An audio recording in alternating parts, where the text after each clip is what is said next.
Welcome to our final presentation concerning the book, The Class Meeting by Kevin Watson. Thank you for joining us in this journey as we've gone through these chapters and talked about the aspects that he brings out that are helpful to us in terms of setting up the class meeting, the dynamics of that class meeting, and as we'll be talking about today, some of the things that one might want to avoid. He has some good resources there for us to look about how it is that we can shape this in the most viable option possible. I do want to encourage you to go back and look at the videos that have been part of this process. If you're looking at this is the last of 4 videos that we are making. So there's some good information in those presentations as well as our Zoom meetings too. But I just want to highlight that for you. I found that to be helpful for myself in helping me to remember some of the things that are here in this book, and also some of the context in which we've placed these things with either illustrations or with explanations of our own part experiences we've had. So I invite you to do that. Today we're going to be, as I said, we're going to be dealing with the last 2 chapters of this book, chapter 7 and chapters 8. Chapter 7 deals with some of the potential pitfalls. Gerald's going to be speaking about that, and I'm going to be talking very briefly about chapter 8, which is a recapitulation of all the things that have been put in the book so far, and kind of a summary of some of those things. But anyway, Gerald, if you will start us off with what you've learned in 7. Well, as we begin to think about chapter 7 from Watson's book, let me tell you this little experience that I have from earlier in my life. I was the most enthusiastic Marine recruit that you ever would have wanted to find when I went into the Marine Corps at Parris Island some years ago. And I pretty much maintained that passion throughout my time in the Marine Corps because I would have done anything to get off the family farm. That was not my thing, and I was ready to go. But even having said that, there were moments in my Marine experience where I had an enthusiasm deficit.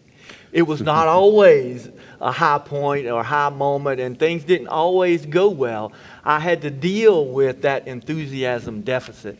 That's just a reality of life in the Marine Corps, and guess what? It's a reality of life in everything that we do, including our spiritual practices. Now, with regard to what we do as people of faith, I think sometimes we like to pretend as if we're always enthusiastic and always passionate and everything that we do is always going well, and we know that's not true. So part of what we're doing here with the class meeting and this whole idea is just learning to be real about everything, including those moments when we are experiencing bad days or hard times or having an enthusiasm deficit. Even in Christian circles and in Christian practices, there is such a thing.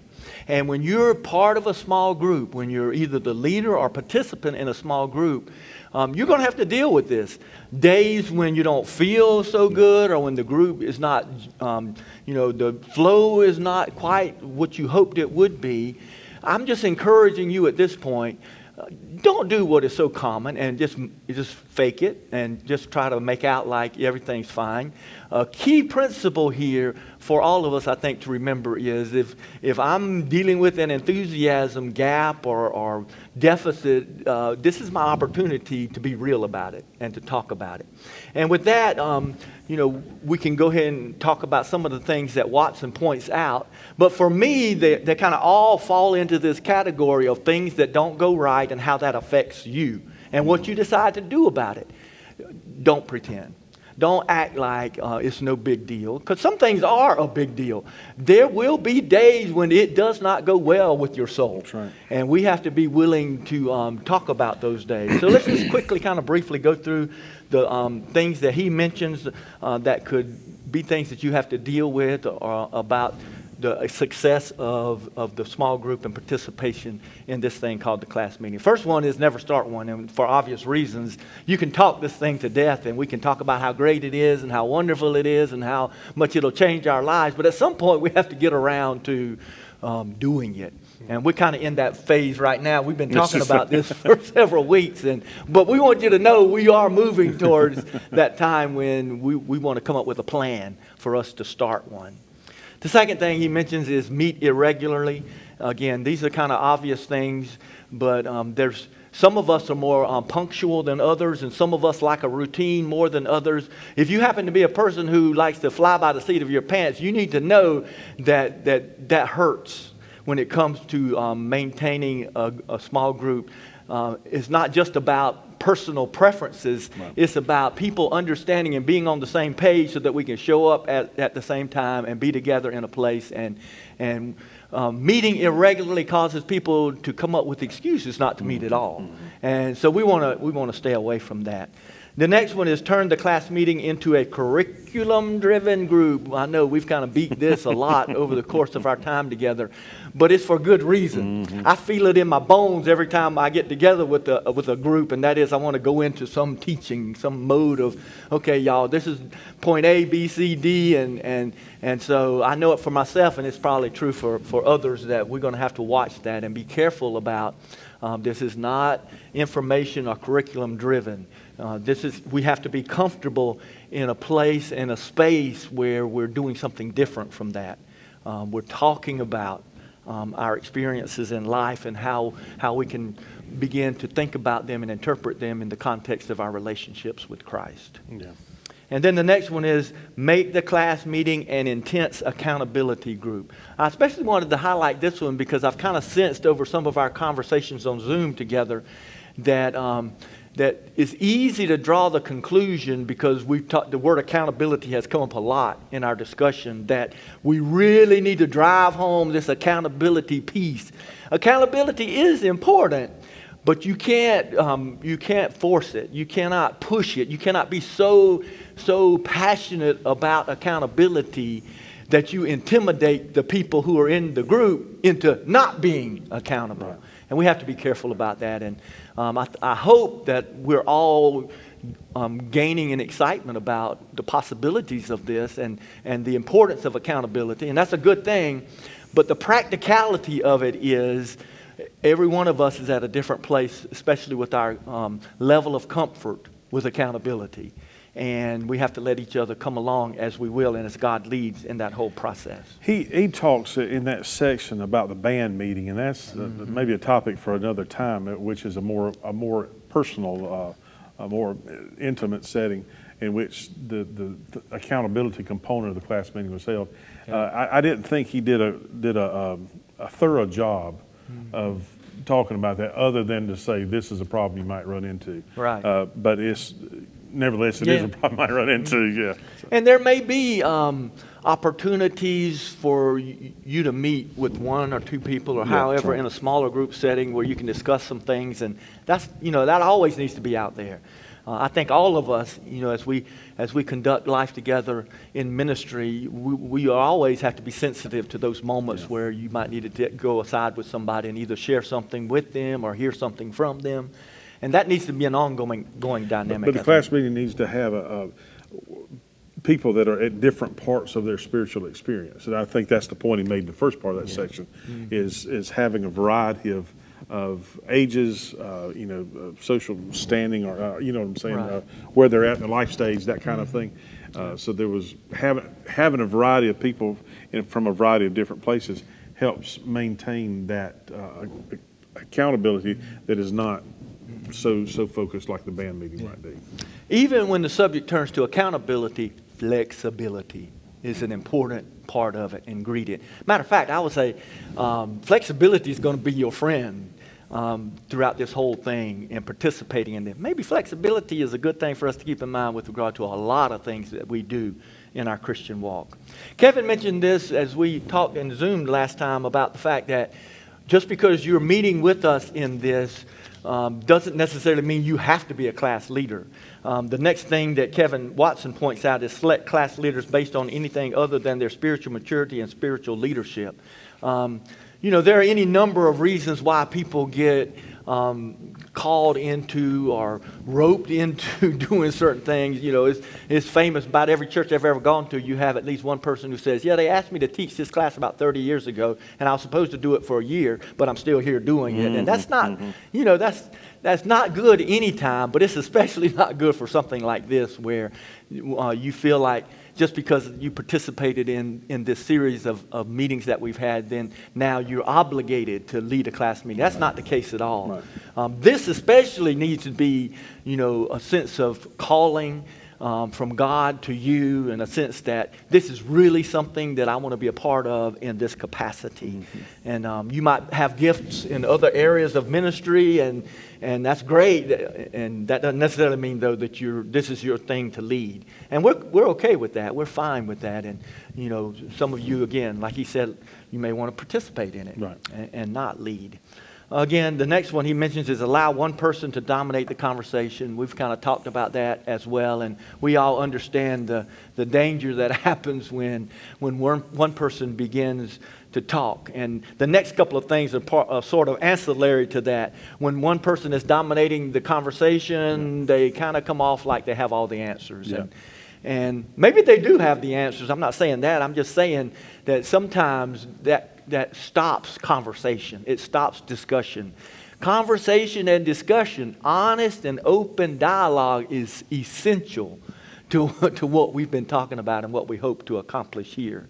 And then the other thing, when one person dominates the conversation, it makes other people find that it's easier to hide. And that's his next thing, hide during the meeting. And by this, he doesn't mean physically hide. He means you just find it convenient not to participate, not to talk about what's going on in your lives. We all know, because we greet each other and how you doing? Oh, I'm doing fine. That's not this. That's right. That's not what we're after here. We're after, if you've had a bad day, if you had a day where it has not gone well with your soul, it defeats the whole purpose of participating in this kind of group if you say, yeah, everything's fine. That's what we're trying to get away from. And again, for some of us, that will be easier, and for some of us, that will be harder, simply because maybe we're not used to doing it, or maybe we're just, we're not comfortable with this kind of relationship with other people. But you have to want this. You have to want to change in this area of your life, in your spiritual maturity and growth. And believe that being more open with the people around you is one of the ways to accomplish that. That has to be a part of what we bring with us to this. View the group as a place to gather gossip. I don't think gossip is a good idea anywhere, anytime, in any situation. But it is particularly devastating in a class meeting sort of small group because, and some of you have already mentioned this in our conversations, trust is essential. And it's hard to trust people in a group where you are wondering about whether or not you're going to hear what you said in the grapevine and somebody else is going to be repeating it. Watson says on page 125, confidentiality is not optional. So, I would just say, just a reminder to continue all the time stressing, that, y'all know the Vegas quote, what happens here stays here. And, that's kind of funny, but it's a reality for this kind of small group. We have to be willing to maintain relationships based on trust and confidentiality. Yeah, and I will say, and that constant reminder of that in the class meeting setting is important. You can't assume that that's going to be the case after you've said it twice, or after a leader says it twice, then everybody's on the same game page. It needs to be at the first of every meeting, so to speak. That's right. And Watson's sort of number one thing that could kill a small group or hurt a small group is be unwilling to be challenged to grow in your faith and be transformed by the grace of God. And this sort of takes me back to the enthusiasm deficit idea. Because I think for some people, all of this sounds good on paper, that I want to grow. Everybody wants to grow. Okay, but in reality, it means that you're willing to be challenged to grow and transformed by the grace. You're willing to actually put yourself in a process, in relationships where this becomes a reality. And sometimes the reality of that is not fun and it's not comfortable. And so just be aware of that and be on the lookout for that either in yourself or other people in the group because we have to be willing. We have to be willing participants in this thing for it to work. This is not something that can be coerced. It's not something that can, in any way be forced. Each person who comes to the table has to bring that willingness with them to grow in this particular way, where we're challenged to talk about and verbalize what's going on in our lives with Christ. He writes toward the end of this chapter 7, the class meeting is for those who are desperate to know God more deeply and to grow in their relationship with the Father, Son, and Holy Spirit. So again, sometimes people are desperate, but it's not desperate to know God better. And there can be some confusion about that. But hopefully as our classes continue, that'll be one of the things that a desperation that might be aimed at something else. Sort of, sometimes we want fulfillment from a person, or we want to gain meaning and satisfaction from something that is said by someone else, when in reality, what changes our lives is a better relationship with Jesus Christ. And so that's what we're driving at, that desperation. And it may take some time for various ones to kind of sort all of that out. But we need to be on the lookout for that's what we're after, that willingness to understand that this is not just, maybe I'll do this and try it for a while and maybe it'll work out and maybe it won't. There has to be that deep longing for, look, I want to be the best version of me that God has redeemed me to be. And I believe that this is part of that process. And so, thank you for hanging in there with us and watching these videos and participating in all the thought that goes into this. But I just encourage you to know that as we move more closer to the practical application of it, things won't always work out. Things won't always fall into place. That's life, and that'll be reflected in this group, and that's okay. We have to be okay with that. Yeah, one of the things I want to say, what you're saying in another way, is that the passion for Christian discipleship in my own life has to be present. Yeah. And that's something we want for every individual. It's also something that we want for ourselves too. As that passion for discipleship in your own life becomes apparent, and you're dealing with the things that have brought you to that, and the leading edges of your holy living, all of those kinds of things, the passion for that is going to be visible, and maybe the word is palpable in a class meeting setting, so that others are invited to have that passion in their own lives, but also for the class leaders, not only to have a passion for their own spiritual life, but the thought that my brother here is on this journey, you know what I mean? And I have a passion for him to see God more clearly and to express it, to marinate in it, and all those kinds of things. Right. So that sharing, I think that passion is actually contagious. Maybe it's not a good environment to use that word, but it is. It breeds that kind of environment where you have this growth and where you have this strengthening and really the power of the Spirit, which I'll talk about in a second. Yeah, So, that overflow idea. Yeah, that's right. All right.